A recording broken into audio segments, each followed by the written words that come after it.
What's up, guys? So today we're going to talk about how to shoot with a themed backdrop.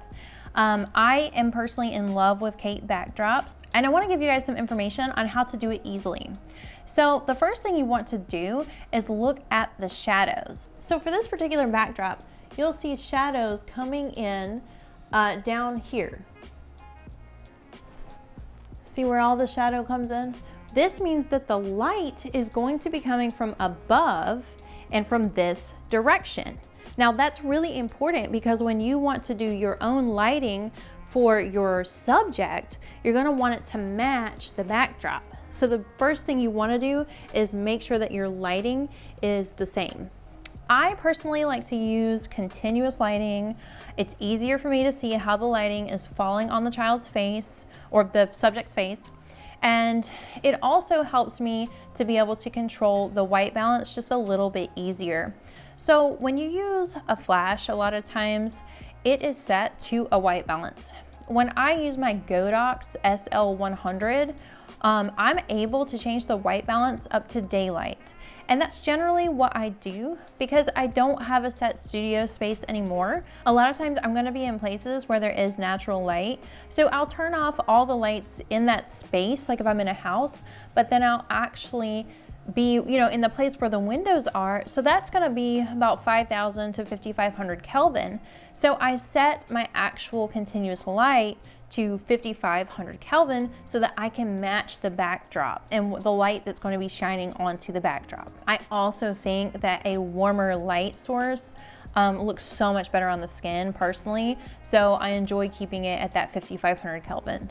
So guys, I just wanted to jump in right quick and let you know that everything you learned in this video is a tiny smidgen of what I'm teaching in my online mini sessions course that's coming out. Right now, we're at the end of March. It is on sale because it's a pre-order because it comes out at the end of April. So we have a few more days left that I'm gonna have it on the sale. But I just wanted to say that you are gonna learn so much stuff with this course that this tiny little section I'm teaching you today is actually expanded upon in the course.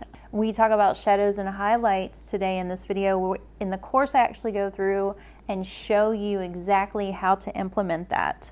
But anyway, after taking this course, you're gonna know how to prepare, plan, price, be profitable. You're gonna provide excellent client experiences. You're gonna be able to photograph with consistency so that you know every single time you can deliver an amazing product to your client. You're gonna be able to market, to get yourself booked up. You're gonna get on-location videos where I'm going through and diagnosing some lighting, natural lighting. We're going to talk about the lights that I use and specifically all of my different settings. We're going to talk about how to edit, and I'm talking about edit a session within 15 minutes. I'm not talking about spending all kinds of time on these sessions. I mean, we're talking about mini sessions. Mini sessions are there to be efficient and profitable so that you can either gain a client or so that you can maximize your relationship with your existing client. This is going to be my complete system, and you get client experience guides, you get email templates, you get at least 15 email templates, and that whole pack you could buy separately for $99 right now.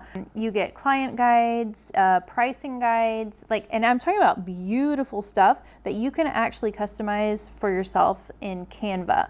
So anyway, let's go on back to the lesson we have right now. So when you have that continuous lighting, you can see where the shadows are going to come. Now, for this particular boho mini session shot that I did, you can see that I had a very small space.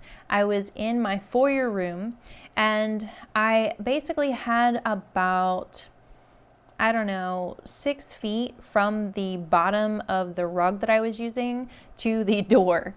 So this is where equipment comes into play. If you have a small space, I recommend something like a 35 millimeter. Personally, during this shoot, I was using a 35 millimeter 1.8, a 50 millimeter 1.8, the Nikon Z series, and the reason is because they haven't even come out with a 1.4 yet. But the cool thing about the backdrops from Kate is they already come like a little teeny bit out of focus. They're not completely crisp, and I really like that. Another thing you're gonna have to take into consideration is if you wanna add additional props to the backdrop to make it either look a little bit more realistic. Sometimes I go a little overboard. So you can see during some of this shoot, it was really exciting to have less.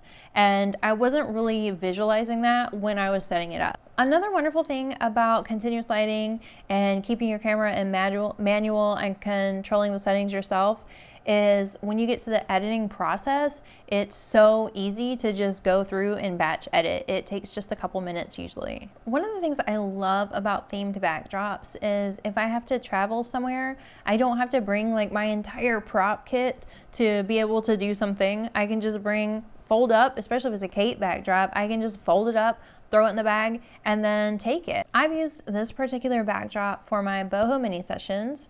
I've used it as a backdrop for photos for my YouTube channel. I've used it as a backdrop for photos for my albums that I order for my clients, so product photos. You get so much versatility out of these backdrops, and you can have such a wide range of uses for them. It's always good to have a couple of them. Another thing you can do to match the backdrop to the subject is use various presets. I've tried so many different ones from so many different places, but my favorite so far are the Mastin Labs presets. I really enjoy Ektar, Gold, Portra, Fuji. Okay, so like every single preset they offer, I basically have, and I love using them. So when you're editing, to match the backdrop to the subject, if you don't use a themed preset, and sometimes they don't work, the best way to match it is to go into the highlights and the shadows and add just a smidge of color. And the reason you do that is sometimes the lighting is going to be a little bit different. You may not be able to mimic it exactly as it is on the backdrop, or you may not be able to mimic the colors exactly as they are in the backdrop. So if you go into the highlights and the shadows and you add in just a teeny bit of color, it is going to bring the whole picture together and match the subject to the background much better. It's going to be way more seamless. And the reason I do this in Lightroom and I don't go into Photoshop is because I do not have the time to sit around and spend 10 minutes editing each photo.